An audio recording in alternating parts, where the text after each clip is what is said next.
Hello everybody and a very warm welcome to what is going to be a very exciting day of virtual motor racing for you all.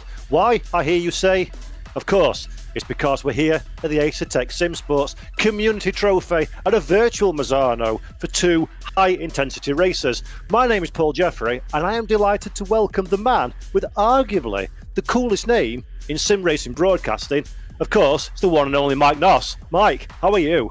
Thank you. I'm doing great myself. We are here at this 2.6-mile circuit founded back in 1972 here at Misano. It's got 16 corners, 6 to the left, 10 to the right, and I think we are going to have some amazing action out here tonight. We have loads of communities joining us and lots of drivers on there, 27 to be exact as it stands, and I think we are in for an absolute thriller today. Yeah, we absolutely are. The Porsche Cup car and Misano are a wicked combination. They do make. And of course, we've got two races, as you say, 10-minute qualification session ahead of each race, and then a 20-minute dash to the flag. The drivers are racing for points. This is a 3-round, 6-race championship, finishing at the SimRacing Expo on the 13th, 14th, and 15th of October. We'll be hosting the finals live. So, Mike, there's a lot for these drivers to play for this week, this weekend, today, this afternoon, this evening. And Misano's not the easiest of tracks in which to race and overtake in a big grid like we've got today.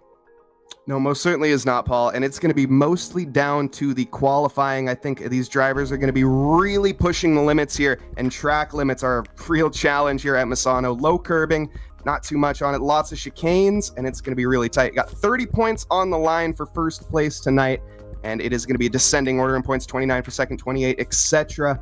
And yes, these drivers with three races, are going to be in for a real challenge, I think. Yeah, absolutely. So qualifying, as you can see on your screen, is already underway. A big welcome to everybody watching on the ADAC Sim Racing Expo YouTube channel. Great to have you with us here this morning, afternoon, evening, depending on where you are in the world.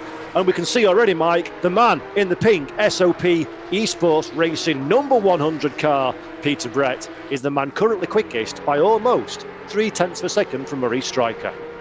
Yeah, Peter Brett, he is definitely one to keep an eye on here, the Irish driver. He's put in incredible results for the SOP team in the past, as well, the SOP guys in general. Also, Simon Bauer down there is going to be one to keep an eye on for the race win tonight, I would say. These guys extremely rapid, definitely, like I say, ones to watch tonight. Absolutely, and a beautiful livery on that car. Of course, all of these cars are rocking the custom liveries for the particular teams. And what's interesting for anybody watching for the very first time that maybe doesn't understand or doesn't know, these are all different communities that are part of the Sim Grid. So these have been invited to this event and this series because of their prominence and their size within the Sim Grid platform. So we've got a lot of drivers representing their communities. And if you're watching at home and thinking, my oh my, I like me some esports racing, head over to the Sim Grid, get yourself signed up with one of these communities and take part in the wealth of daily, weekly, monthly, fortnightly races that all of these boys and girls put together now, as we're looking at Daniel Brunshit, the JL Motorsport 667 Porsche. 5th position so far. And Mike, we've got just over a second covering our top 9 drivers thus far. Yeah, the margins are, you could cut them with a knife right now. It's so tight in terms of the tension. But that third and second, within a couple hundredths of each other, that's 60,000 separating them. Some really tight margins. Stryker trying to take that pole position potentially here. He's got a bit of work to do if he wants to manage that. He is up on his delta as it stands in this lap. We're currently watching, though, Baster as it stands. Patrick Baster sitting down in 10th position. A 136.6 currently on the board. The Dutch driver from the DC Sim Racing, Quinn Smith here from the Trackalicious community, one from myself, as well up in P8 currently. Number 5 driver, Stryker, one to really keep an eye on. Maurice here, even with his delta, he's lost a little bit of time, and this, of course, the checkered flag has fallen. Any driver on a lap that's currently on one will be able to finish it, but drivers that have not come across the line will no longer be able to start. When he comes across the line, that's going to be Scott Vincent that we see up to 10th position. Yeah, good improvement there for Scott Vincent. We're looking at Laura Hill now for Lightspeed Racing, the 216 machine, sideways through the final turns of corners. Can she keep the car in control? No, she cannot. So that is that lap terminated 15th at best when we come to the line. Juice Loon, another driver for QRT Esports, he crosses the line in 17th position, and then consigning the South African driver for Lightspeed Racing improve at the flag. Not quite. So qualification very swiftly over and done with. We've come in now, got a few minutes downtime before we go into the race, Mike. And you said it at the top of the show, and I think you make a really valid point. More than many other tracks, qualifying is so important here at Misano, isn't it? Because there are so few realistic opportunities to pass, unless you get your elbows out. There's definitely a few passing opportunities here at Misano in the back straight. It's going to be all about that first sector, trying to set up the exit onto the, is that fourth or fifth corner? So many corners in the first sector, it's hard to count, but into apologies, can't pronounce that corner name. But anyways, through the back straight is going to be the best opportunity into the hairpin onto the back, where the drivers are going to be making the best opportunities here. But in terms of qualifying, I do got to give props here. Peter Brett with a massive result as well. Maurice Stryker did manage to get the position over Simon Bauer, but what a result there from Simon Bauer and Peter Brett in terms of the SOP esports team. Yeah, Gaurav Bihara in fourth position, just ahead of Daniel Bunshit in fifth place. Sixth position goes to car number 23 of Kieran Sharp, and then Christoph Samin in seventh place, just ahead of Joe Boyle in eighth. Ninth position, we saw him crossing the line on the broadcast, car number 102, Quinn Smith, car number 5. And in 10th place, it goes to car number 455 and Scott Vincent. Yeah, in P11 here, we have Benjamin Eck bringing up the number 1 driver, the Swede, in P11. Next to Patrick Baster in 12th. Carl Van Horn going to be in P13, the number 13 driver. Lucky number 13 for him. Remco Ottens will be in 14th. Next to Laura Hill, the 216 driver, in P15. And Victor Davos bringing up 16th position. Juice Loon, car number 37, will start in 17th position for this race. Ian Hall, car number 87, is 18th on the grid. He's just ahead of Arnie Seiling in 19th place. That is car number 11. Car number 15th, Cody Besselink, will be 20th on the grid. And then in 21st place, Daniel Metz, car 111. There is the 111 that we've just gone past on screen. 202 is Teodora Kasnovic in 22nd position. 23rd is Pranev Kalava. In 24th is Derek Bruff. And then 25th, Ralph Vandermeer. 26th is Artemi Lin. And 27th and last is Abe San Turner. 27 cars, Mike Noss, on a track that, as you mentioned at the top of the show, is only 2.626 miles in length. 16 corners. This is going to be a wild start to this race. Absolutely. Not much elevation here on this track. Got about 10 meters of elevation change, 33 feet. And in terms of the start-finish straight, we got about a 600 meter long straight, a little under half a mile. Say overtaking opportunities, they do not come often. It's going to be really trying to capitalize on the mistakes of the drivers ahead, but with the caliber of drivers in this league, I will say I don't think we're going to be seeing too many mistakes, so we'll see. Yeah, we will find out in just a few minutes' time. As you can see, the cars have begun their formation lap. The final opportunity to make sure that everything is above board. The tyres are up to temperature, the brakes are up to temperature, and most importantly, the driver has whipped down their virtual visor, has their game face on, and are ready to go motor racing. If you are Peter Brett, Mike Noss, what's the tactic? As we've seen somebody pulling off the side of the road. Is that Maurice Stryker? Yes, it is. So Stryker in some kind of strife already on the formation lap. Obviously not a game connection problem. He's still there on the circuit. But Maurice Stryker from second on the grid looks like he's in trouble. I'm not sure what happened there. Could be electrical issues, could be pedal issues. Nobody knows just yet. Maurice Stryker, though, hopefully they can get back out and in position, but I'm not sure if they've returned to pits or not. They're still stranded on the side, actually, as it stands, and has now returned back to the garage, unfortunately. But now we see it. Drivers about halfway through this short out lap here. And if you're Peter Brett, come before. Peter, he's going to need to keep his head down here. He is one less of the contenders behind. Maurice Stryker no longer behind him. So Simon Bauer is going to be trying to make that run from the third slot on the grid. And we have Borgov behind. He's going to be trying to make a go onto Simon, I would imagine. But the field behind is not going to be far behind. And he needs to keep an eye on the rear view wing mirrors here. You see those two pink SOP cars coming down. Another driver in pit lane as well is Sharp, car number 23 from 17th on the grid. So a couple of drivers already in difficulty before we even go racing. But of course, with the removal of Maurice Stryker from the starting field, that means we've got an SOP.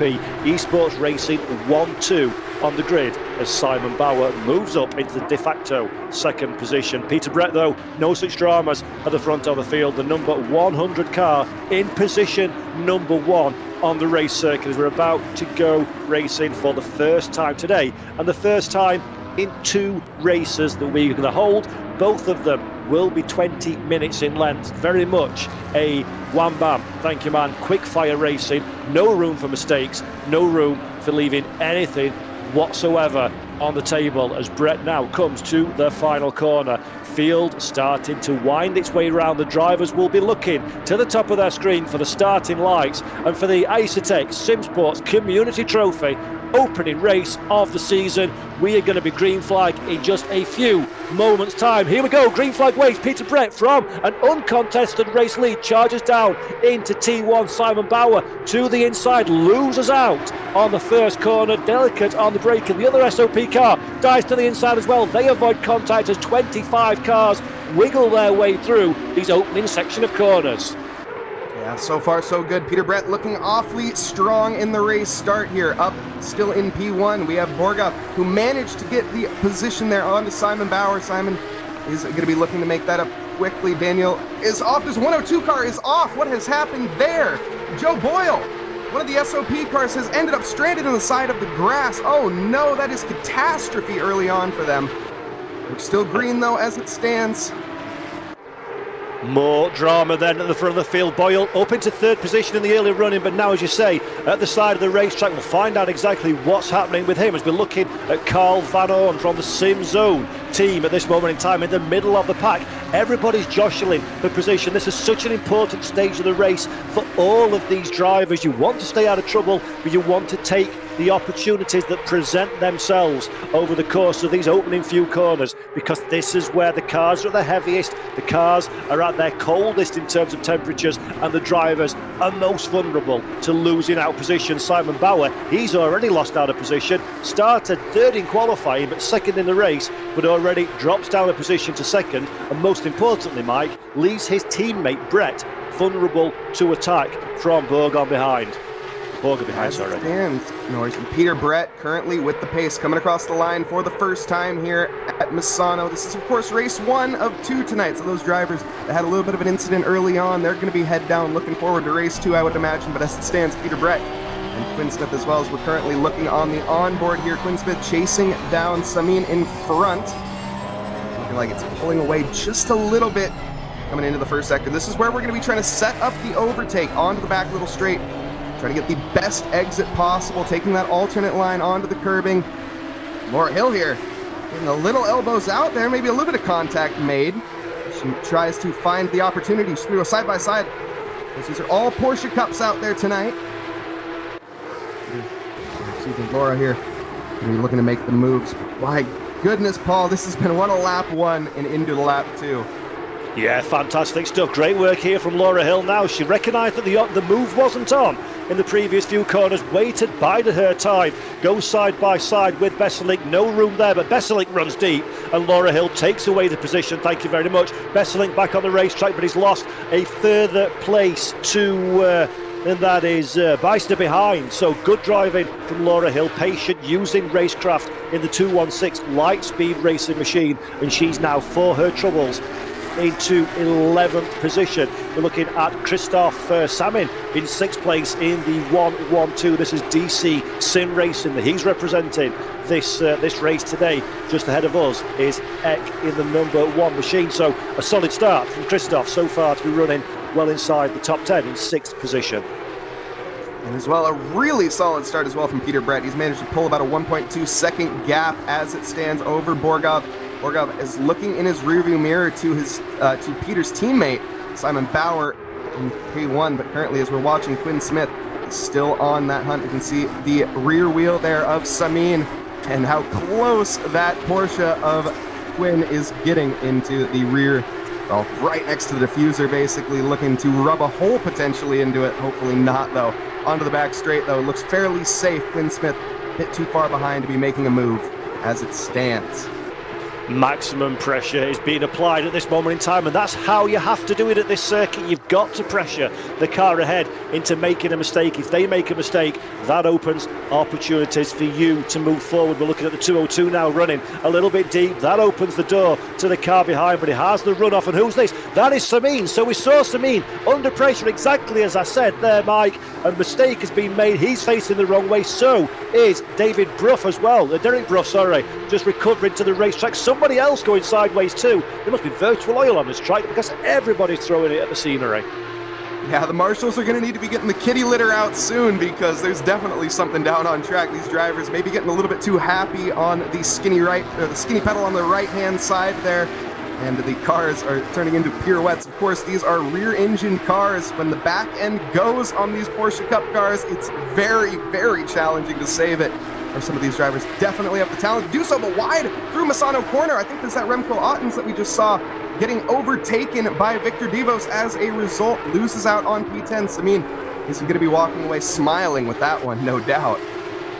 Yeah, we saw on screen there a warning to car number 19, the VGTR eSports machine, for causing a collision on lap 1. We've got live stewards here, of course, in the background. A big shout out to all the individuals involved in making sure that all our drivers behave themselves appropriately over the course of this race. Another overtake that we just saw in the back end of the screen as well, just in the lower reaches of the top set. That is Ottens, I think, under pressure. There is the 1-1-2 machine of Christoph Samin that we're still seeing in 8th position. Devos is the man behind, trying to find a way past, but so far so good for the DC Sim Racing car. Can he close back on Van Horn ahead? That's the question he needs to ask. And Mike, as a driver, it's such a hard balancing act now, isn't it? How much concentration do you apply on chasing down the man in front versus keeping your eye firmly on the mirror and not letting somebody sneakily throw the car at the inside?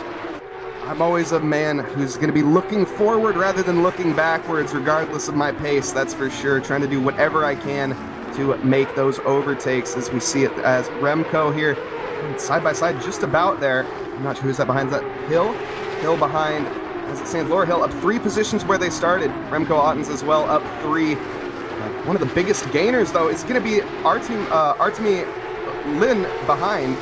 These two right behind them as well.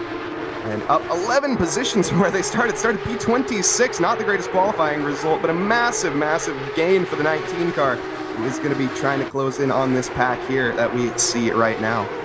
Yeah, great stuff. It just goes to show how effective it can be, staying out of trouble. A warning, by the way, to car number 18. That's the VGTR eSports car as well. Plenty of mistakes for VGT eSports in these opening laps, but they've got away with that one this moment in time. Remco Ottens now under massive pressure. That is Laura Hill behind. Hill in the 216 car has the outside line, but the optimal racing line. She'll get the launch off the corner. A little bit squirrely on the loud pedaling fight. So Besselink now tries to buy into this one. Besselink in car number 15. That's the red car now that we're riding on board with the Dutch driver Cody Besselink for the Sim Zone. Looks to the inside of Laura Hill. The door is left wide open. Laura Hill caught napping there. Cody Besselink side by side. Everybody's struggling to get the power down in these cars. Not as clean as it would be in, let's say, a GT3 machine. And Laura Hill, bravery personified, sticks that 216 back at the inside, and just for now she holds on to that 12th position. But Cody Besselink has decided it's time to lick that stamp and send it, and he is on a charge. Yeah, definitely do not count Besselink out here, as Laura made a really opportunistic overtake there. Absolutely awesome job, Besselink here, trying to do whatever he can to make that position back. As we head into Sector 1 now, it's going to be the tight, twisty, windy, awkward Sector 1. That's very, very tough to keep these rear end of the Porsche cars fully connected to the track. Actually, we're in Sector 3. My bad, camera angles are close. But still, regardless of where you are on this track, it is tight, twisty, windy. at all times, basically. So as we see a little bit of contact there between these two drivers, bumping and banging in the first chicane. A little bit elbows out there. That was from Christoph Samin, as well as Davos, I think. We see Baster getting involved in this action as well. My goodness.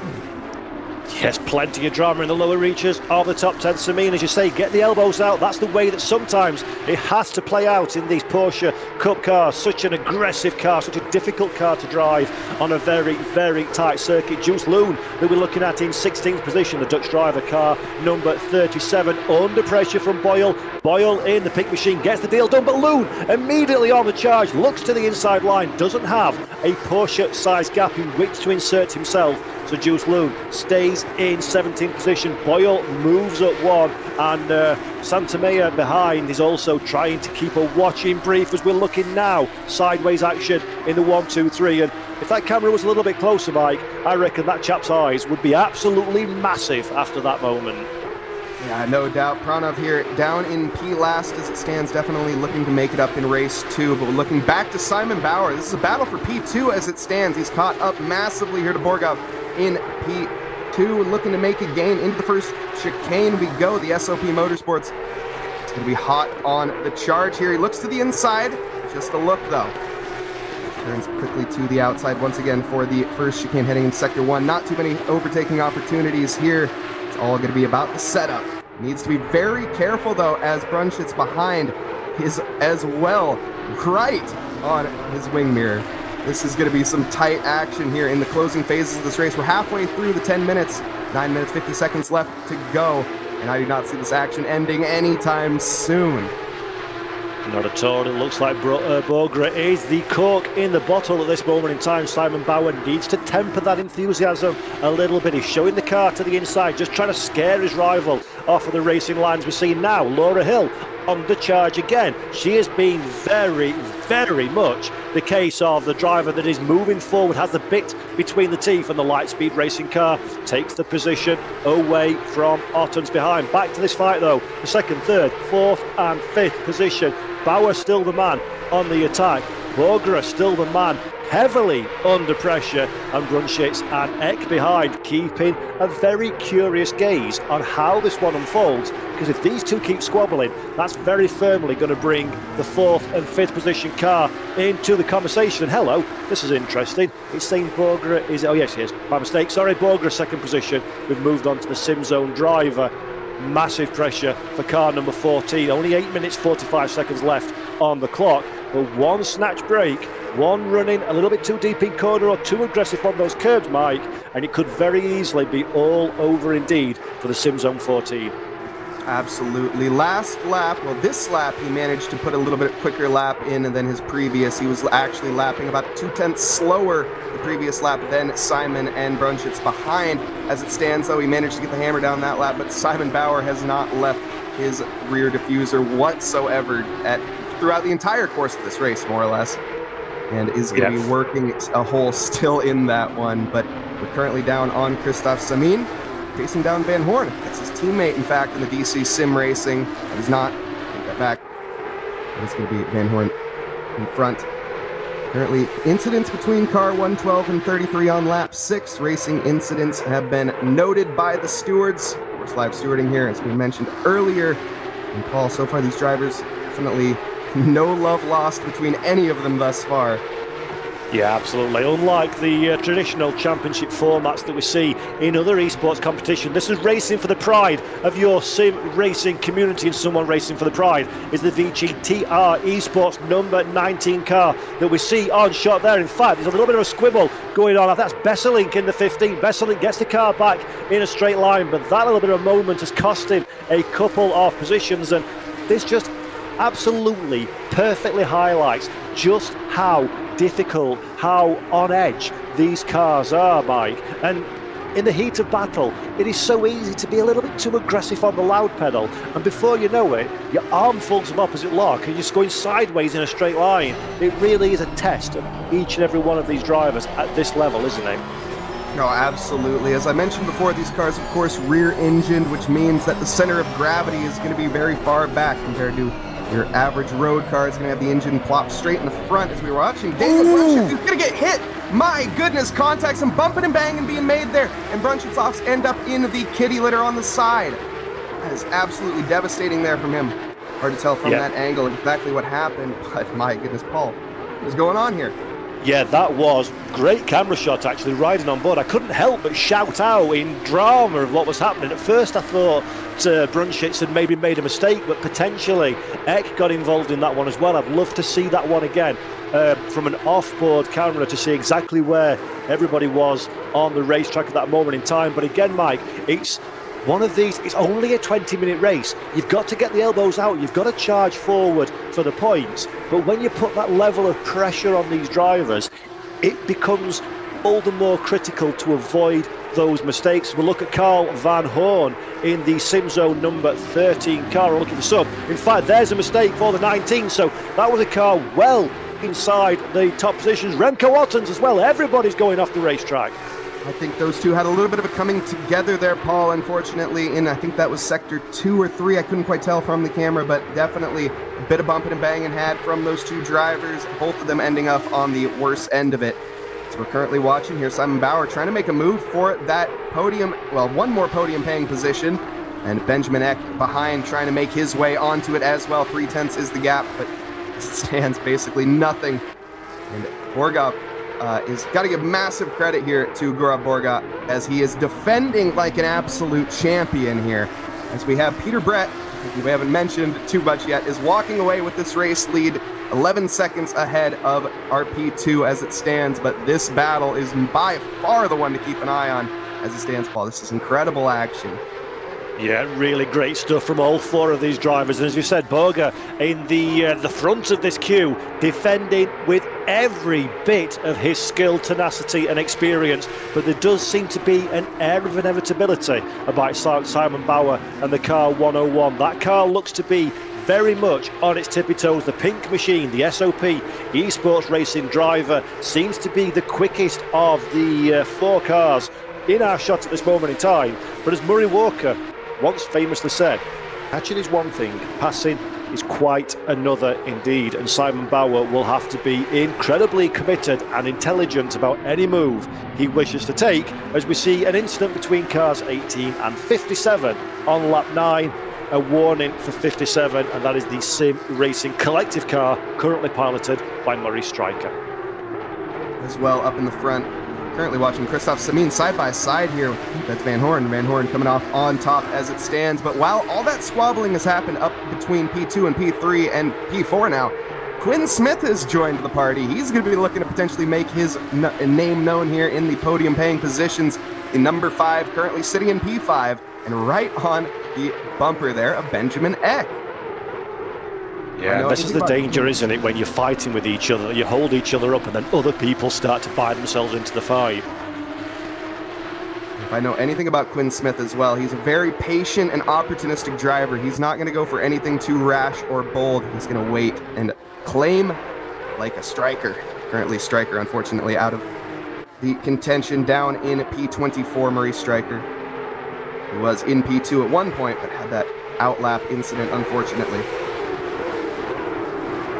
So what are we looking at here? This is a replay on the main picture. That is the 667. So I wanted to look in the off-board camera. There we go. It was indeed a mistake by the 667, then collected as well. So Brunschitz currently in 6th position. Could have been a lot worse. He's still very much in contention. And remember, as Mike said at the top of the show, it's a single point differential each place you drop down. 30 for the win, 29 for second, 28 for third, etc. So 6th place is still a massive haul of points on this 3-round 6-race championship. The key is to finish the race, bank as many points as possible, and see where you stand when it comes to the ADAC SimRacing Expo on the 13th, 14th and 15th of October, when the final race of this Assetto Sim Sports Community Trophy will take place. Simon Bauer, though, in 3rd position. It may only be a point, but he cares not one iota at this moment in time.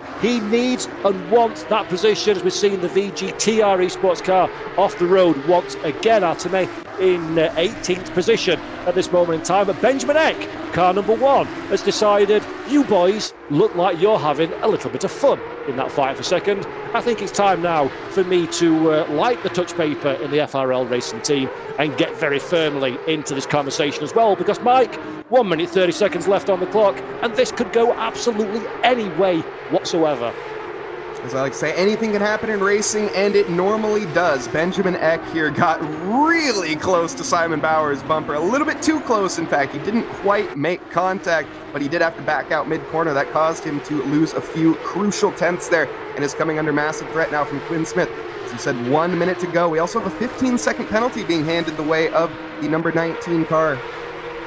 Simon Bauer, he's looking to defend, or rather attack, 5-second penalty, and Simon Bauer here is going to be attacking and defending a little bit. Benjamin from behind. Benjamin, though, has to deal with Quinn. So, if you've got anything left in the tank, Simon Bauer, now is the time to have a little rummage around and see what you can pull out from behind the back of the sofa, because we're getting down to the final 30 seconds of this race. The SOP Esports Racing, the pink and white machine on your screen now, car number 101 for the full 30-minute duration of this race. He has been looking at the rear of that number 14 Porsche, hearing the beautiful note from that exhaust pipe, but he's not here for a good time. He's here for positions for himself and his team, and in this, the final dying embers of the opening race of the day, opportunities are vastly reducing each and every time these cars brake, turn and accelerate around this beautiful Italian Misano circuit. Simon Bauer has an opportunity. We've seen somebody in front running out wide. That's not Brexit 100. No, it's not. That's some lapped traffic. So Simon Bauer, where are you going to pull the trigger? Let's have a look now to the outside. Bauer to the outside. That's not going to work. He'll try and cut the car back to the apex to get the run. Loses the rear a little bit as well. Has to get on the lock stops. And that's an opportunity, once again, gone begging for the number 101. He's running out of corners. Here is Simon. Needs to get the hurry up on. We're currently looking at our leader, though, Peter Brett, who has done everything he needs to and a little bit more here in race 1. Managed to set the fastest lap. Ian Hall has found the barrier, unfortunately. But Peter Brett here rounding the final few corners now. Bit of a wobble on exit. Flash of the headlights to come across the line. And P1 for Peter Brett, the Irish driver. This battle is not over just yet, though. Simon Bauer to the line is not going to be able to get the position. Gorov is going to hold on, and what a hold that was, Paul. Absolutely incredible spectacles here for these top 5 drivers, I would say. Yeah, really superb stuff. And as you say, Peter Brett dominant at the front of the field at the end. 9 seconds to the good of the chasing Borgera and Simon Bauer. Benjamin Eck not quite able to buy into that fight at the end. He crosses the line in 4th from Quinn Smith. Juice Loon, who we're looking at here, 15th place over the line. A nice, useful banking of points in these opening races as the final few drivers are looking to round their way around the Misano circuit and come to an end. This is a replay of the start where we had plenty of drama, 27 cars all squabbling over the same bit of tarmac. There is the 102 machine. There was an early contender in the first few corners, but then sadly for the SOP Esports Racing, Joe Boyle driver, that one came to nothing a little bit later on. Nearly running in 4th position. The usual mistake of Misano, a little bit too aggressive on the loud pedal, and then a secondary contact as well, rejoining the circuit. Unfortunately for the 102, that put paid to their chances of a good result. There's the 111 Porsche pirouetting all on their own, synchronised swimming with the 19 as well. So difficult to get the power down in these Porsche Cup cars. And then further up at the front of the field, the 21 of JL Motorsport, side by side with the 112. They managed to get the deal done, but not without a little bit of drama further back as everybody squabbles over the same bit of racetrack. And Mike, we suggested at the top of the show and off air as well that this was going to be a pretty fierce competition, but the opening race has served us up very nicely indeed, methinks. I definitely think if this action continues for the next 3 races, we are in for an absolute thrilling spectacle. I could not even imagine what is to come here. Of course, this is just race 1 tonight. We have another race after this, so make sure you guys do not go anywhere. The contact there from the 19 and the 15 in the replays. just some amazing racing all around from all 27 drivers out there in the field. A couple incidents happening early on. Those drivers going to be looking forward to race 2 for sure. See, big contact. And we also, like to say, lead number 5 here of Quinn Smith, doing an excellent job as well. Bringing home P5, no bias at all from me, from the Trackalicious community. It was a great drive, though, Quinn Smith. You're absolutely right. A quiet performance, and that's exactly what you do. No drama, no excitement, no flair and running off track and going side by side. Just quietly and assuredly moving forward, banking the big points, Mike, and getting yourself in the best position possible, not just for race 2 that we're going to see in a few moments' time, but for the duration of this 3-round 6-race championship in its entirety as well. Yeah, absolutely. And what a race that was. I cannot get over that. Just the P2, 3, 4, and 5 action. I'm at a loss for words, to be completely honest, from those drivers. Massive shout out to all the communities, and big thanks to all of them, of course, for participating. And just, yeah, what incredible spectacles so far. And Peter, with just what's the word I'm looking for? A masterclass of a result. I mean, fastest lap in qualifying, fastest lap in the race, as well as the P1. It's a complete lockout. We'll see if they can manage to transition that into the second race. That's going to be the big thing, Paul, here tonight, if they can manage that. Well, that's a very good point that you make, because of course we've had a good race and a good qualifying, but now we completely reset the board. We go back into qualifying again. We do another 20-minute race. It pays out the same points as race 1, but the key for these drivers, they've now got to bring their adrenaline levels back down, reset, consider what they've learnt from this race and apply it for this second event. Peter Brett went in and dominated, it has to be said, that opening race. Yes, he was helped. Of course, he was helped by the fact that there were squabbles behind.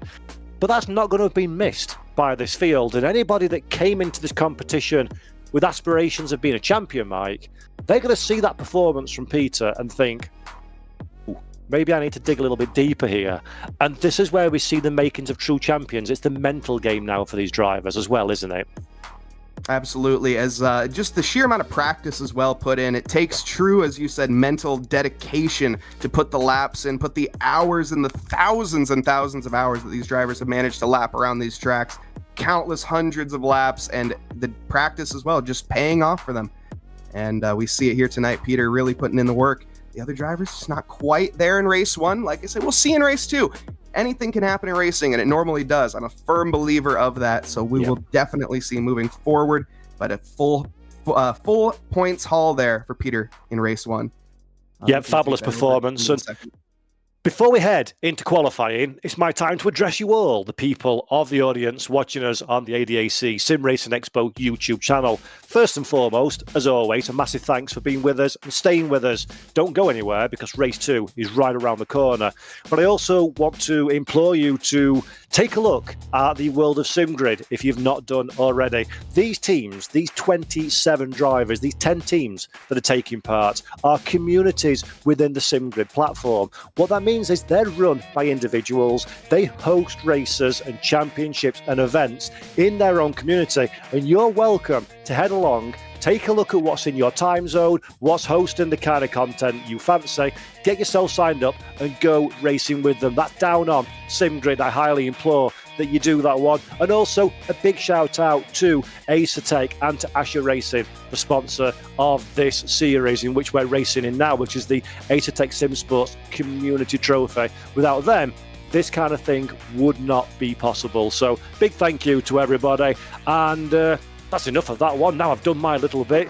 Let's head back to the track, because, my nos, it's qualifying time. Once again, deja vu. Here we are again. 7 minutes, 24 seconds left on the clock. Can anybody beat that number 100 machine? We will see indeed. Drivers on their outlaps here. 2.6 miles here at Misano. We're going to see them. Drivers have started their laps, actually. Currently, I think Brunschitz is the first one, maybe? Can't tell who. The Peter Brett might actually be the first one out on track, just eager to get out there and get the lap times in. I think he is. So very much so out there, ready to show his true pace, show his colors, and set an example for the rest of this field, as he has done in race 1. drivers currently we're going to see. Maybe Brunschitz, can he take a little bit higher of a qualifying result? He said in the race one, qualifying is so important here, as overtaking is such not many opportunities in this track. Of course, you have a few pretty good ones, but you need to be very confident and very decisive and not really hesitate whatsoever. Currently, Brunschitz across the line is going to be the first lap on the board, 137.7. Definitely going to need to find a little bit more pace here, as Ian Hall quickly topping that with a 136.9.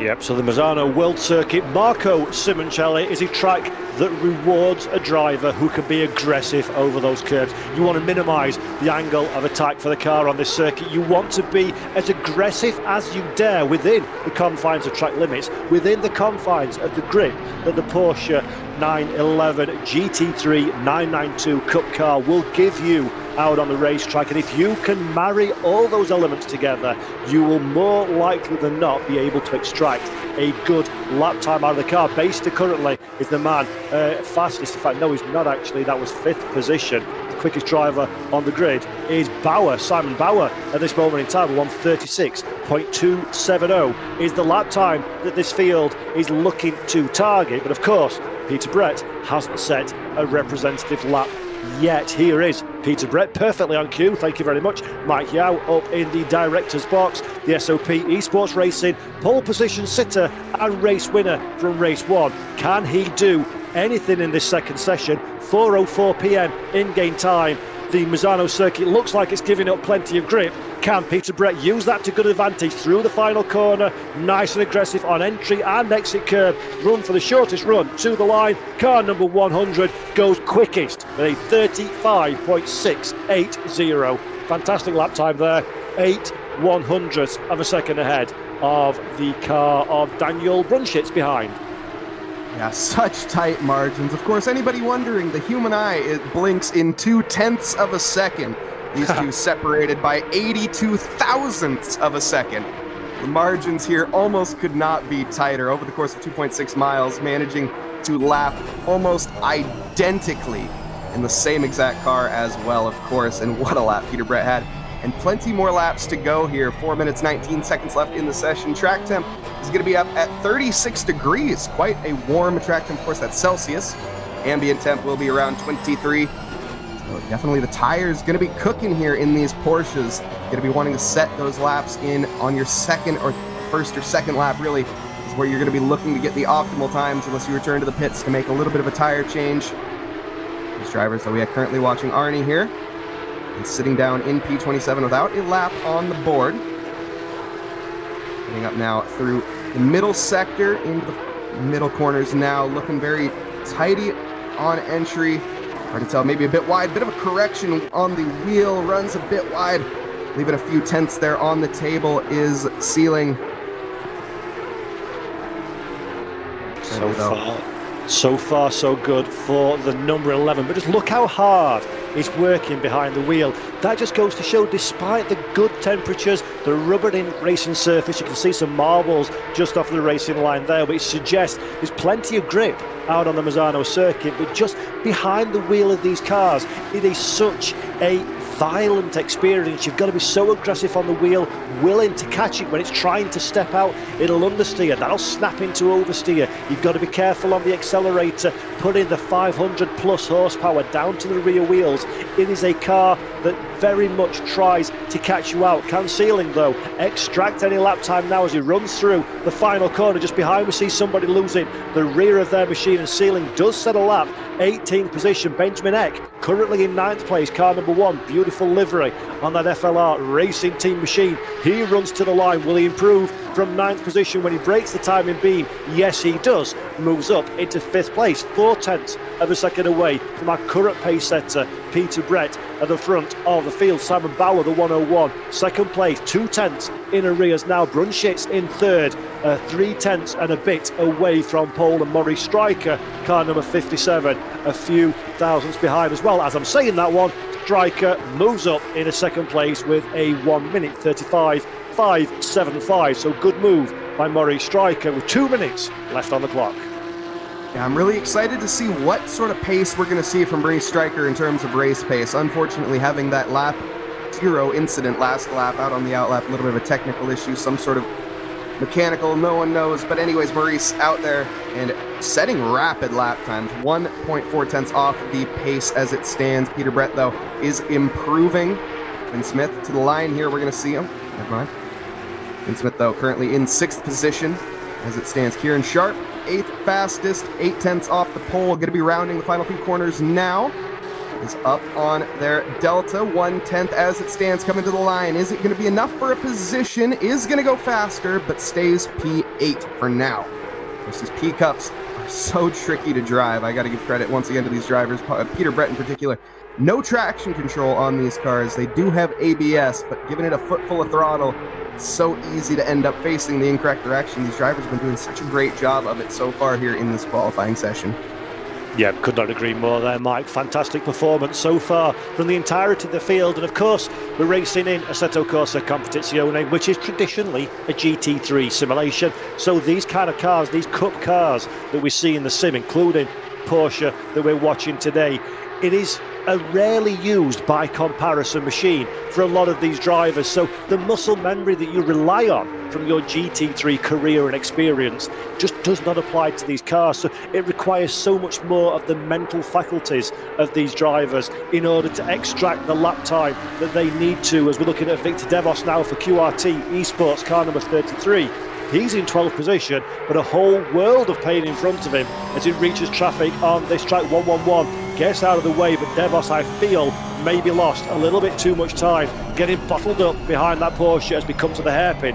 One of the better overtaking opportunities, but also a place where it is very easy to get greedy on the throttle in race conditions and pirouette before you know which day of the week it is. We're staying with Devos now as he looks to the curb on the inside, nice and calm on corner exits, nice and calm over the curbs, gets the power down as early as he possibly can. He's got traffic ahead, but hopefully they will stay out of the light way as we run through the final few corners of this Pisano circuit. The QRT car, 14th position at this moment in time, elects for a slightly narrow corner entry, uses the curb on inside and outside, gets the car down to the apex nice and early as well. Ian Hall crosses the line, he moves up to 7th, but can Devos improve from 14th position? The final charge now, one last opportunity to break that timing beam through the final corner. 14th place, will Victor Devos improve? Uses the sleeping policeman and a bit of the grass as well. 14th place over the line, but do not improve.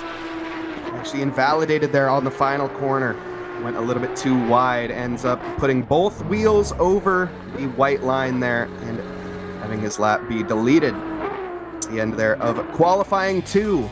We head over now in getting ready to head over into race 2 tonight here at Misano. You can see that the lovely B-roll being rolled currently, but an amazing result once again from Peter Brett, doing exactly as we expected and exactly probably as he expected as well, slamming his way comfortably up to pole position. Maurice Stryker just not quite able to answer in terms of lap time. Simon Bauer, a teammate of Peter Brett, is going to be up there as well in P3. Man, these guys are so quick, and I'm really excited here to see, once again, Paul, as Maurice, he's going to be the one to keep an eye on, Maurice Stryker, to see what they can do up here in the podium-paying positions. Can they take the fight to Peter Brett on lap 1? That's going to be the question.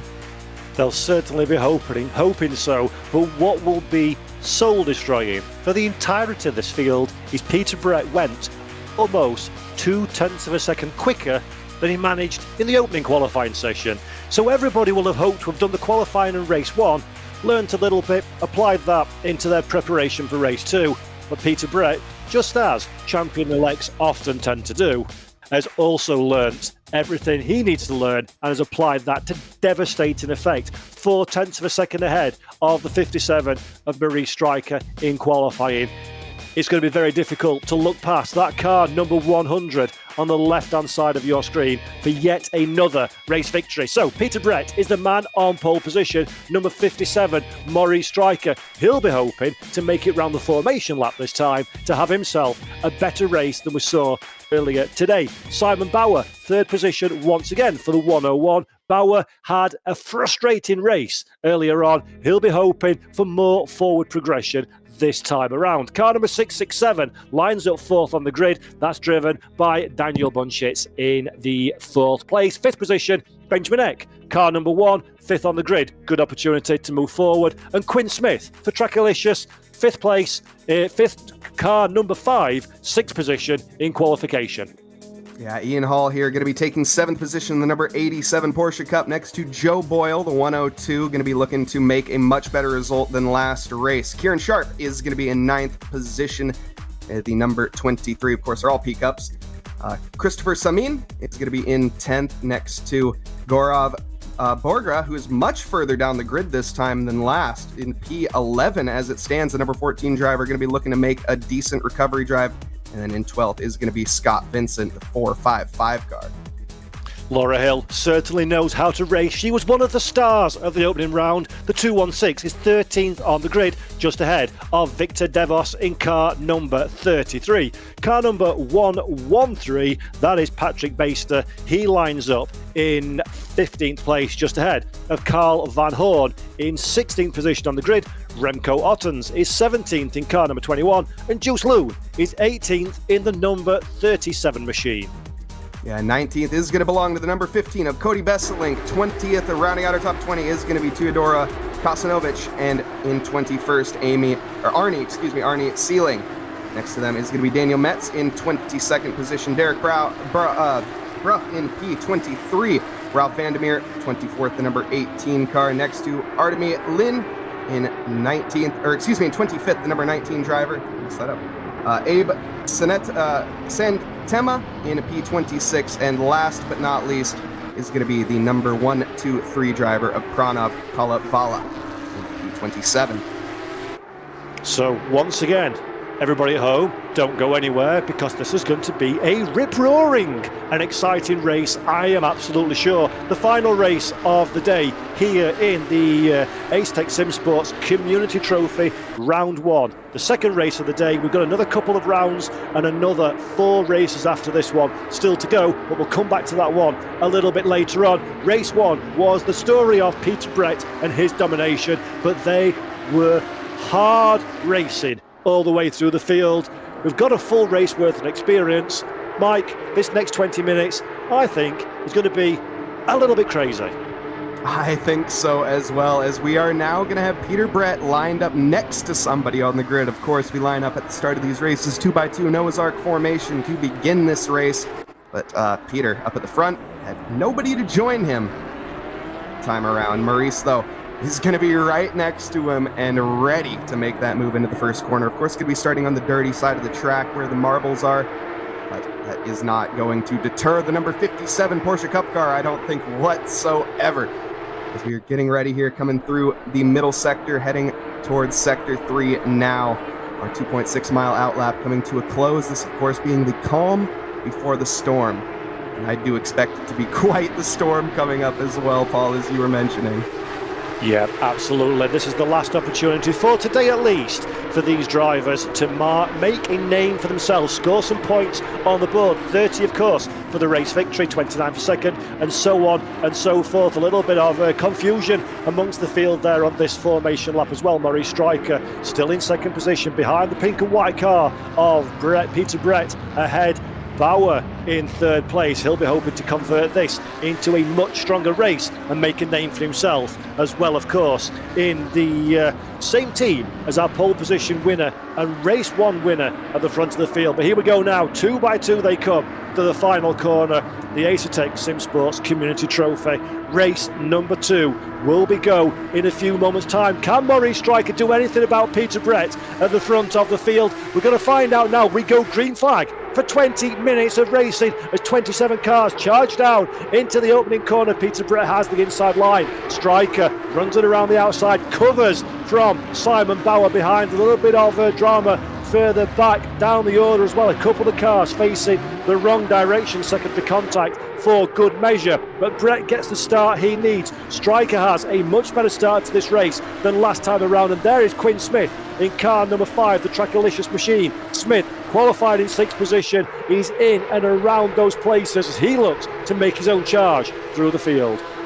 Yeah, Quinn Smith still in 6th position as it stands. The timing's yet to update just yet. We see some side-by-side squabbling coming down into the back hairpin now. That move from, not sure who that is, side-by-side. I think that's Victor Davos and Carl Van Horn, I think, actually. And Victor, I think, picked up a drive-through penalty for a start place infringement early on. I'm not sure. It looks like it's been removed, actually. Victor is going to be clear on here, thanks to the live stewards, of course, for providing all of your awesome action, or awesome work you guys do. Thank you guys so much. And thank you guys in chat as well. Thank you all the viewers as we're live here in race 2. Yeah, great racing so far from these drivers. The majority of the field makes it through nice and cleanly. The SimZone 14 car of Borgera just holding on at this moment in time. Top of your shot there as well. That is somebody running a little bit wide, not quite sure who that was, but they get the car back on the racetrack, and there we go, pirouette in the gravel, and another drama as well. Great shot, actually, if you look at these spectators, not watching, they're looking at the camera. Turn round, chaps, because there's lots of drama behind you on the racetrack, as we'll have seen Borgera now. He makes his way up past Samin in the 102, so that was the car in strife earlier on. Samin tries to find a way back past again. There is no room for the pink machine, so Borgera, good start for him, into 9th position. Yeah, and that car that we saw facing the wrong way, unfortunately, that's going to be Teodora Kasanovic. They're going to be down all the way to P last as it stands after getting turned around, facing the wrong way on track there. Up in currently 9th position, we're looking at Gorov now, who's trying to make a recovery drive up from last time. They started in, let's see, I think they started in P9 as well. Gorov, though, currently actually up 2 positions, started P11, of course. The JL Motorsports driver here chasing down Christoph in front. We're looking at Daniel Brunschitz now. Yeah, the 667 Daniel Brunschitz having a good start there. There's a mistake for Bauer, so Bauer runs onto the gravel. He gets the car immediately back on the racetrack. Momentum is lost, the damage has been done, and he loses not 1, not 2, but 3 positions. Simon Bauer, a rare mistake from the SOP Esports Racing 101 driver, but that has had big implications for Simon Bauer. We said at the start of this race, he'll be hoping to make more forward progression than we saw in the opening round. Remember, he was stuck on the rear of the 2nd and 3rd position battle, but that has made his day significantly more difficult indeed. Now in 6th place for the 101, and he's got Hall for company behind as well. Hall, cleaner and warmer tyres, is looking to try and capitalise on that mistake, but for the SO Esports team, with the exception of course of Peter Brett at the front of the field, it all feels like it's falling apart a little bit in the opening few laps of this race, as Laura Hill, as we've become accustomed to so far in this championship, seems to be on the charge again. 14th position, but that won't stay that way for long. Now, Laura Hill definitely seems to have some incredible race pace behind her. She really is making a charge up the field. Actually down 1 position from where she started at the start of this race, but you can tell she is eager to make it up. Drivers there cresting very close there to the track limits through that first sector. Actually, I think maybe even crested it just a little bit too much, did Laura. And now looking on the charge to the 33 car, that's going to be Victor Davos in front. Victor is wide onto the outside. Laura, opportunistic as ever, going to be looking to make the move here side by side. The drive, though, is there for the number 33. The outside line to the 216 is going to try to stick with it, though. Maybe setting up the switchback, not quite. Covered off very nicely as well. Very intelligent from Laura. We've seen this before, haven't we, Mike? That she really is patient. She knows when to make a move, when to concede, when to set up for corners down the road. And there we go again. She has the inside line. She has the high ground on the inside line. Can she get that car stopped in time? Yes, she can. Thank you very much indeed. And that is a very tidy overtake indeed. Speaking of tidy, but on the opposite end of the spectrum, cars number 20 and 111 on lap 1. An incident, a racing incident, has been deemed to be the cause of that bit of controversy amongst those two in the early running of this race. As we hop on board here with Ian Hill, who's got a great view of the battle up ahead, as we now hop on with Samin, who is going to be in the thick of that one. Has Borga right behind. Can't see the mirror there, unfortunately, but I can assure you there is not much room between the car behind Samin right now and himself. He is also right behind Ian Hall on the charge, and Simon Bauer in P6 is pulling away from these guys just a little bit, still giving that ever-crucial slipstream. A bit of a wobble there from Samin as he gets on the throttle a little bit too early. Those yellow and black curbs on the exit could be absolutely devastating if you end up running too wide onto them. Could send you flying next day into Sunday, no doubt.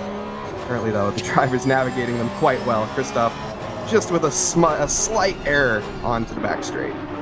Yeah, riding on board now with Bogra, though. Look how close he got to the rear of Samin's car. That's compromised him on corner exit. In fact, Samin himself gets a lovely launch in the 1-1-2, so he's now challenging Paul ahead of him, but Bogra just needs to keep things a little bit calm. Boyle, by the way, he's on a charge as well, so this is Boyle and Sharp going side by side. There is Boyle on the outside line. You've got to be careful not to get collected by the car that you're trying to overtake, but he navigates that one very nicely indeed. Thank you very much for Joe Boyle. He's up one position following the early opening lap drama, so 11th place so far in this race, but I don't think we've seen the end of the charge for Joe Boyle down in 11th place. And we're riding now again with Christoph Samin, currently in 8th place, still trying to find a way past all ahead. And just like we saw in race 1, when things calm down after the opening 5-6 minutes, Mike, it becomes a much more strategic affair for these drivers, doesn't it? Just sounding out where you've got the speed, where you've got the advantage over the cars ahead, and then trying to understand where the safest and most efficient way is to make the overtake on this very tight and twisty and difficult racetrack. Yeah, it's all about feeling the driver out in front of you. Knowing who you're racing is really going to help you in this. Of course, these drivers have had one race with each other now as it stands. A lot of them, of course, know each other from other leagues, though. These are all, of course, all massive communities, all of them putting on races themselves, and all of the drivers intermingle with each other.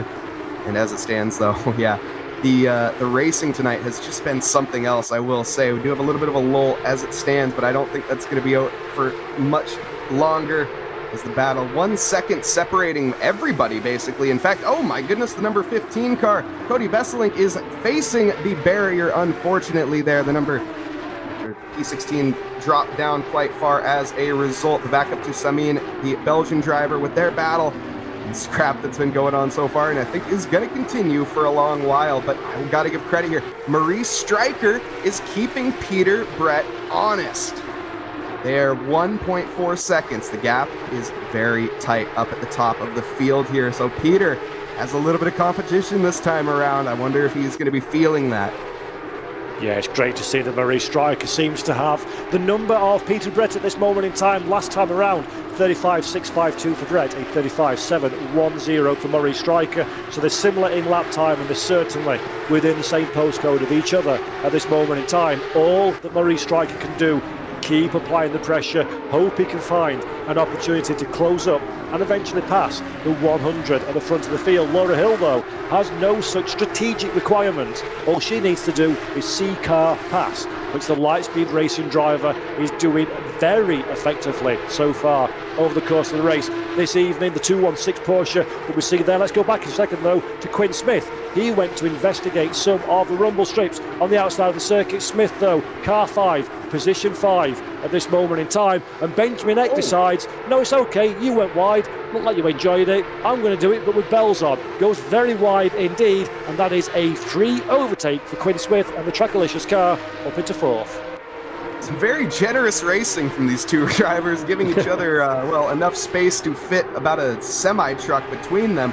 As it stands, though, I don't think they're going to be thinking about that any longer. Benjamin Eck on the charge is going to be wanting to make that back up. The number 1 car hot on the inside there, not able to find the opportunity just yet. Needs to be extremely careful from Simon Bauer behind, but here's the move into the curve of Misano at the final corner. Switchback attempt here for the 101. He's going to go side by side onto the start-finish straight. It's going to be the outside line for the first chicane, but I don't think he's even going to need it. He is going to be well ahead before we even reach the corner in the 101 there of Simon Bauer, trying to get his nose involved as well. But no, that's going to be at Benjamin Eck. Lick the stamp and send it. He gets the job done. Great job there from Benjamin Eck. Yeah, that was a beautiful bit of driving from Benjamin Eck. He has the position. Simon Bauer is also involved in that fight as well. Bauer on the recovery drive. This is the 202 Lightspeed Racing car that we're looking at now, going a little bit wide through the penultimate corner. You can get away with that a few times, but do it too often and you will incur the wrath of both the real stewards and the in-game penalty system as well. So you've got to balance that tightrope between being quick and using all the racetrack. Somebody who's very quick indeed, though. Benjamin Eck runs deep once again. Quinn Smith once again on the attack. A little bit of kiss to the back of the car from the number 5. Smith checks up, Then in for good measure comes Bauer, side-by-side contact between the two of them. Bauer found the gap, Quinn Smith couldn't close it in time, and that small mistake has massive consequences because Smith not only loses out to Simon Bauer, but also Ian Hall as well buys into this fight, and Hall finds his way past the Trackalicious machine. So Quinn Smith has gone from the attacker to being 3 places in the negative, down in 7th. Yeah, definitely just a little bit too late on the brakes there from Quinn Smith. Unfortunately, the Concertina just checking him up a bit too much there. As we look now at Daniel Brunschitz up in P3, chasing down Maurice Stryker. Peter Brett has started to check out of this race once again. 3.5 seconds is the gap currently to Peter Brett up in P1. The Irish driver is just on another planet right now. Carl Van Horn in P14, who we're taking a look at right now, going to be chasing down Kieran Sharp. Kieran Sharp's actually in a battle with Victor Davos as it stands. Got a great front row seat here. Best seat in the house, I would say. The Dutch driver will be trying to take advantage of those two squabbling, gain up on them, and maybe even get a nice little 2-for-1 if he can manage. But that's, of course, opportunistic thinking here at the Misano track. We've made it very clear. Overtaking a little tricky here tonight. Absolutely. Trying to get that done. Yeah, Brunschitz was very deep and very late on the brakes, had to take evasive action to avoid the rear of Maurice Stryker's car, and Stryker now seems to be losing pace. He's not as fast as we saw in the opening portion of this race. Remember, he was pretty much blow for blow matching the pace of Peter Brett the last time around. Brett with a 35.587, Maurice Stryker a 36.775. So Stryker now has gone from somebody with aspiration of looking to the front of this field to very firmly on the defensive from Daniel Brunschitz behind. And if those two keep squabbling, there's not a huge gap between themselves and Benjamin Eck and Simon Bauer behind. So that's a fight that we'll be keeping half an eye on over the course of this race. But frankly, there's fights pretty much throughout the field, not least of which is this battle for 18th, 19th and 20th position with the VGTR eSports machine number 20 very firmly in the middle of this Porsche sandwich. Yeah, as Abe Santema is going to be having to contend with that 10-second penalty at the end of the race as well. Patrick Baster with a 5-second one as well, chasing down Arnie Sealing as it stands. Back up though with the battle for the podium has, wow, a very, very happy rear end there. I think that was from Maurice Stryker. Running a bit wide onto the rumble strips. You got to be very, very careful going over those sausage curbs onto the outside. As I said before, you can get absolutely sent from those. Brunschitz here lost a bit of time. Wait. And the position, Mike, as well. He's down in 3rd place now as Maurice Stryker. So that pace drop-off really, really costed the Dutch driver. And Benjamin Eck, when I looked, he was 6 seconds away. It was a bit of a stretch for me to say that he can catch up. Now he's 2.3. Game on for the bottom step of the podium. Yeah, Simon Bauer as well, going to be trying to make his message known. The number 13 car down the inside of the 33, though. This is Victor Davos, going to be under massive threat. Carl Van Horn trying to get the job done. Not able to do it just yet. Hot on the diffuser as it stands, though. A little bit far behind, coming through the back, not so straight bit into the final few corners. Now the final sector approaching, braking at that 50-meter board. Very hard braking and turning through there, trying to keep the wheel as straight as possible. Victor Davos doing so excellently. Number 33 car there with good pace through that final few. I think he has managed to gap Van Horn for now through the final corner and might give him enough breathing room. But unless the exit there, just a little bit too far back, be very ambitious for Van Horn to be making an overtake from that far back. Ambition, though, is very much what we have seen plenty of in this race. Victor Davos sideways once again in the 33. The cars now, they're starting to give up the grip that they had in the opening part of this race. 5 minutes left on the clock here at Misano, 4:32 p.m. in-game time. And I think several of these drivers are starting to struggle for grip, starting to lose the balance of the car, not least of which is Maurice Stryker in that grey machine. The fight between himself, Benjamin Eck and Simon Bauer that we summarise maybe upon us in the next few laps. Forget that one. It is now, and Maurice Stryker is under all of the pressure in the world as Victor Devos once again on the defensive, and there is Stryker. Stryker loses a position to Benjamin X. Simon Bauer trying to buy into this one almost immediately, shows the nose to the inside. He seems to have a little bit more front end on that Porsche. He can hold a tighter line. It seems to be it's behaving a little bit better. And there we go, the inside line. Secures the job, runs the car out wide, gives Maurice Stryker no opportunity to attack again. And Simon Bauer gets the position. But Mike, he's under pressure again. Stryker has the inside into the final turn, has the right line, little bit of a kiss between the two, and not for the first time this race. Simon Bauer gets a little bit closer to the crowds for a wave before jumping back on the grey stuff and continuing on his way. Bauer made one, lost two, and is now under pressure. A little bit of contact between himself and the Trackalicious car, a flash of the lights as well for good measure from the chasing pack, and Quinn Smith will not like that one bit at all. Quinn Smith's off, actually. He has been tagged, I think, from behind right after that flash of the headlights. He's dropping down the field massively, down to P12. But a 5-second penalty has as well been picked up for Bauer. It's definitely something that's going to affect him massively. 5 seconds at the end of this race. This field is so extremely tight. That's going to be at least 3 positions as it stands. Maybe at least 2 positions, potentially 3. Quinn Smith, though, definitely going to be hurting after that. Ian Hall smiling, though. The number 87 car is on the chase for Maurice Stryker. And Maurice he's probably a little bit upset after that, seeing some red maybe even. After losing those positions, he's going to be losing another, though, actually, as Maurice Stryker washes wide. Are his tires gone? Is there a setup error that potentially has worn these tires down to a different level? We get to see the replay here. This is Quinn Smith and Simon Bauer. A little bit of bumping and banging as it stands into the first chicane. That's the 14 car on the outside. Quinn Smith washing a little bit wide. Gets clipped and ends up facing the wrong way in the grass. Such a frustrating incident for Quinn Smith there, with massive consequences, as you say.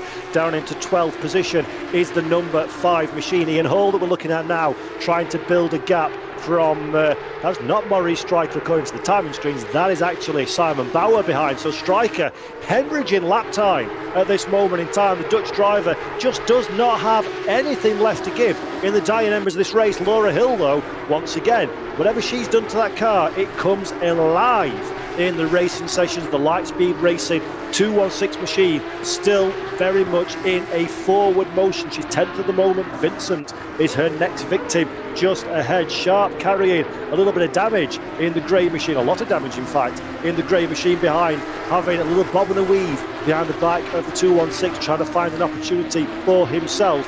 But Laura Smith, she knows how to make a pass. 10-second time penalty for car number 19. That's the VGTR Esports machine for causing a collision. VGT Esports are trying very hard to collect all the different penalties. So far, it seems today, Mike, and 10 seconds will have a big impact on their overall race result.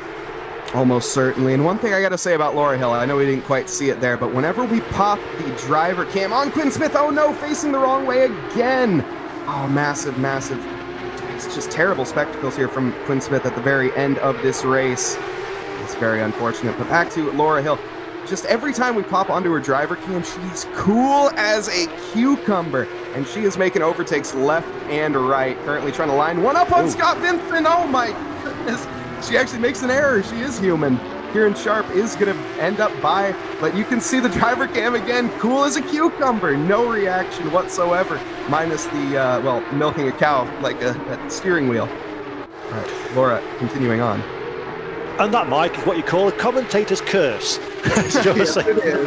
Just praise a driver as they're collecting the car from the grass. But luckily, or pleasingly for Laura Hill and the Lightspeed car, that's not a massive amount of track position and real estate that she's lost. She's still in 11th place. When we came to her, she was 10th, fighting for 9th. So it's only 1 or 2 points dropped if things stay as they are. Simon Bauer in 5th position, dropping points. He's got 5 seconds that will be applied to his race time as well at the checkered flag. So Bauer stuck very much between a rock and a hard place. He wants to make this move so he can squibble up the road as fast as possible, but the harder he fights with Ian Hall ahead, the more time he will give away, and the net more pain he will pay when the checkered flag falls in a few moments' time. And there is the VGTR Esports number 20 machine pulling off to the side of the road. Methinks potentially not enough fuel to keep that car to the checkered flag, so a real shame on the final lap to see that car coasting into retirement. Incident between 14 and 5 on lap 11 is a racing incident from race control. But back to the Simon Bauer fight. Can he find a way past the car ahead? Peter Brett doesn't care, because once again Peter Brett opens a can of domination on this field to take the checkered flag by a healthy 5 seconds at the front of the field. Bauer still charging on in 5th position. He's run out of corners, he's run out of time. The checkered flag waves. Himself and Ian Hall as one cross the line. Bauer 5th at the checkered flag. That will become further down the running order when the time penalty is applied. And there is Carl Van Horn, 13th into the final corner after an eventful race in car number 13. And my goodness as well, Bogra, at the very end on the final lap, picks up a drive-through penalty, comes across the line. That gets changed to a stop-go 30, just the 30-second time penalty that'll be added at the end of the race time. That is going to plummet Borga's results. And what a recovery drive as well from Borga. He did such an excellent job, Gorov did, to get back through the field and just gets hit with that penalty at the very end. You absolutely hate to see it, but that's the way of racing. You expand the track limits one too many times, and well, the marshals don't really care. Yeah, some you win, some you lose. This is a replay of the start. That's the contact that we saw at the back of our shot, which is just very typical Misano single make car contact. Everybody squabbling over the same piece of racetrack. There's a mistake off onto the gravel for the 101, I think that was, 102 machine. That opened the door to a charging drive, Laura Smith, that we saw a little bit earlier on making a mistake at the final part of the race. She was aggressive as usual in that 212 machine, side by side, and then eventually through on the 33. A well executed and brave overtaking manoeuvre. Laura very much coming alive in these racing sessions. We saw fights at the front of the field, we saw fights in the middle and the rear of the pack. One thing is for sure, these drivers in the Asetto Sim Sports Community Trophy certainly know how to put on a show. Murray Striker, though, had a good start, had a challenge for the sharp end of the grid, but then plummeted like a stone towards the checkered flag. The beautiful livery number 1 machine there of Benjamin Eck.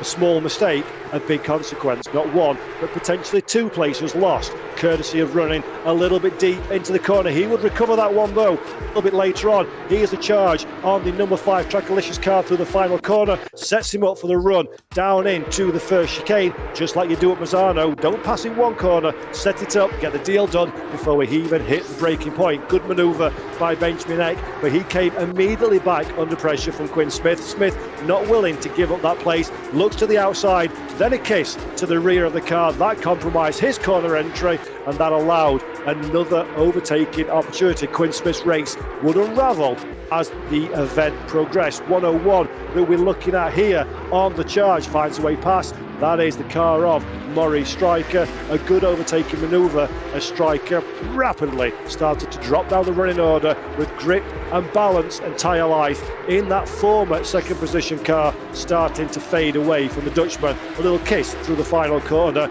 would push the Porsche wide, but Striker would pay the price for that one a little bit later on. Here's Quinn Smith, Trackalicious car that we saw facing the wrong direction. That's what happened, a side-to-side contact, unfortunately sending the Porsche off onto the grass.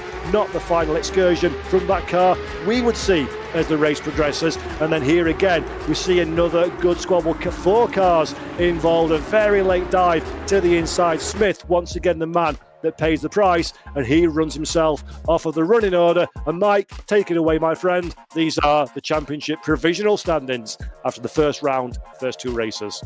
Absolutely a smashing result there from the SOP Esports Racing team. 159 points onto the board. Got to give massive credit there, of course, to our race winner, as managing to have absolute domination throughout every single race tonight. SimZone not too far behind, but a little bit. is going to be at 112 points after race 1. Of course, this is the total from all 3 drivers. QRT Esports, I can already see it now. We're going to have a tight championship battle. Of course, this is just race 1 and 2 out of 6. Of course, 3 events, 6 races total. Next race will be at Donington Park in the BMW M2s. That's going to be on September 25th. We have JL Motorsports. They're going to be with 96 points with a very tight battle with the Sim Racing Collective. Of course, those drivers, all of them, most of these teams have 3 out of 3 drivers out there. A few of them not quite. DC Sim Racing, though, 91 points. Lightspeed Racing with a respective 89 points. So the battle between P4, 5, and 6 is going to be tight. 67 points for the FRL Racing team. They're definitely only 2 drivers out there. Going to be looking to improve that result next week. VGTR, 57 points respectively, and Trackalicious with 42. Down at the bottom currently with 1 driver, of course. And we're back in the booth. Welcome, everybody. And yeah, Paul, what amazing spectacles that we've seen today. Just the racing out there. I cannot wait to see these guys out in the M2s. This is amazing, the action that we're seeing. Yeah, it's been absolutely fantastic, Mike. You're right. And speaking of fantastic, there were 27 drivers, but realistically there was only 1. It was this man, Peter Brett, because you dominated, sir. Peter, welcome and a huge congratulations. If anybody wanted to learn how to go out and dominate a race event, you'd be a very good textbook to study. Well done. How are you feeling? Yeah, thank you. Yeah, very good. Happy with that. Wasn't too hard in the end, but yeah, pretty good series there. So, pole position in both races, victory in both races. Were you ever under pressure at any stage, or was that as easy as it looked? Yeah, I mean, no, it was pretty. My teammates were pretty fast, but other than that, after the first 2 laps, once the tires heated up, it was all good. Just hot lapping. So, I mean, obviously, without giving away the trade secrets, how do you deliver a performance like that in this field? Because that wasn't just you won, you smashed it. What have you done special? What have you done that others haven't done to give you the platform to be that quick? I suppose part of a good team, good setup. Put in a good bit of practice there yesterday and today just to nail down the quali. Because quali was most important here, I think, because my own teammate Simon, he was stuck in 3rd, probably as quick as me on race pace, but he couldn't get anywhere in the race. So once I nailed down the quali, I was pretty confident with the race. Now, in race 2, Maurice Stryker was your main opponent at the start of the race. He looked very quick, but then just fell off a cliff at the end of the race. Was tyre wear ever a problem for you? How did that go, the balance over the course of the event? Yeah, tyre wear and these kicked the Porsche because of the no TC. I mean, it ruins the rear tyres if you're not careful. So for the first 5 minutes, I just let the tyres warm up, bring them up to temperature, and whatever they did behind they could do, and I just pulled away then once their tyres kind of overheated. So suppose, last question, Peter, before I let you get off and celebrate. The big one is, are you as good in a BMW M2 CS Racing Cup as you are in a Porsche? I will be next week. It was a brilliant result, Peter. Really, really well done. Congratulations on the victory. Cheers. Go and have a celebration, and we'll see you on the 25th. Appreciate it. Thanks a minute. Thanks very much, Peter Brett, our race winner there, Mike. And he's a man, if I'd have won, well, anything, I'd be going bonkers. But that's a confident man that came in here expecting to win and delivering exactly what he expected. Man has ice in his veins, you can tell. Not a drip of sweat off of his brow in that race, which truly says something due to the competition that he was racing against there. Not any of these guys are slow. In fact, none of these guys are even slow, isn't even in their vocabulary, to be completely honest. And Peter just on a different planet, an absolute alien out there tonight and dominating. As he said, we'll see. The BMW M2s are going to be next week. We'll see if he can keep that up. Of course, the Porsche Cup cars, he definitely showed his strengths in there. We'll see, though. Moving on, of course, to Donington Park next week.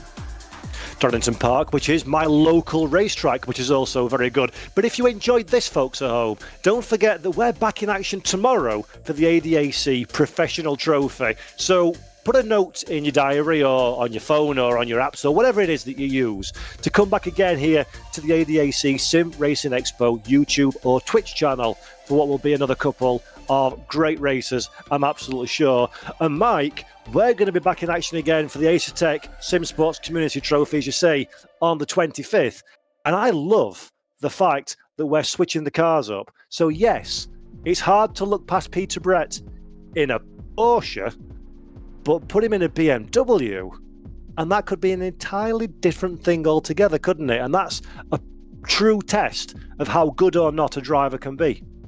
Absolutely, as they are going to actually have some assists next week. Of course, 50% of their assists this week were removed. No traction control in those Porsche Cup cars. They are all reliant on ABS and pure skill in that right foot. Able to, of course, Peter able to have a traction control of his own with his right foot. But yeah, next week they'll have traction control, ABS, all of the fun assists down on a extremely tight, twisty, windy track with some really good overtaking opportunities at Donington Park. Yeah, brilliant stuff. So please do put that date in your diary because it's going to be an absolute cracker. For the next one, I'm going to be joined by Christian. So, Mike, this is our first time working together, sir. The UK and the United States come together for this broadcast, and I just want to say it's been an absolute pleasure. Brilliant job. It's been really, really enjoyable to join you in the booth, and I'm going to put you on the spot and ask you what your moment of the race has been. What's been the most interesting takeaway from these two races for you? I gotta say, race one, the sheer battling between position 2, 3, 4, 5, and 6 all throughout the first race, literally all 20 minutes. They were inseparable. That was just some incredible action. And also, Paul, thank you very much. The pleasure, of course, is mine here to join you. I've had an amazing time, and thank you very much for having me. Of course, everybody over here at ADAC Racing, as well as all of the other communities involved, thank you guys so much for having me here. And yeah, make sure you guys add it to the next week, September 25th. Make sure you guys tune in for that. Perfect stuff. Thank you very much. So for one final time, a reminder to you all, head over to the SimGrid, check out some of these communities, see if you can find some racing for yourself at a time and a style that suits your skill, experience and requirements. Big thank you to ADAC SimRacing Expo, to the SimGrid, Asher Racing, to everybody behind the scenes, to Mike alongside me, to the broadcast, the stewards, to the fans at home, and of course to Assetto Sim Sports for making all of this possible. So hopefully see you tomorrow. If not, we'll see you again on the 25th. And from Mike and myself, Paul Jeffrey, much love. Thank you for watching. Until next time, bye-bye.